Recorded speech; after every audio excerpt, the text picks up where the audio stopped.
السواكن دولت اللي هو بيحصل ايه؟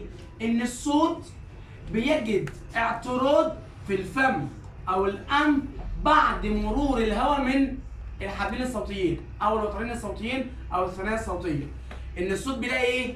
اعتراض من الفم او الانف بعد مرور الهواء.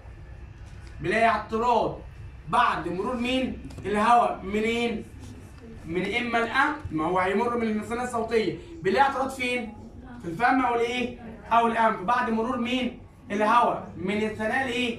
الصوتيه. طب دول ده كده معنى كلمه ساكن.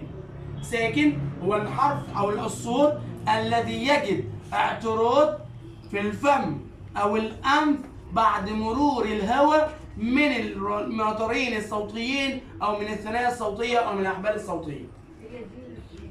ده كده اسمها اصوات ساكنه. هنا الاصوات المتحركه الصوت لا يجد اعتراض بعد مرور الهواء من الايه؟ من الثنايا الصوتيه سواء في الفم او الانف. المتحرك يعني ايه؟ الصوت لا يجد اعتراض بعد مرور الهواء من الثنايا الصوتيه او الاحبال الصوتيه او الوترين الصوتيين سواء في الفم او الانف. طيب ايه هي الاصوات الساكنه بقى او الصامته، وايه هي الاصوات المتحركه او الصائته؟ الساكنة الحرف نفسه. الحرف نفسه. والمتحركه؟ جميل جدا. انا عندي هنا الساكن كل الحروف الهجائيه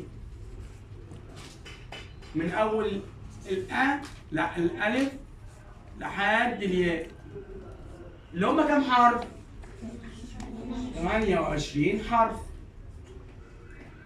جميل جدا كده.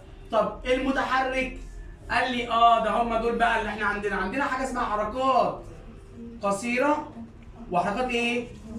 طويله. الحركات القصيره زي ايه؟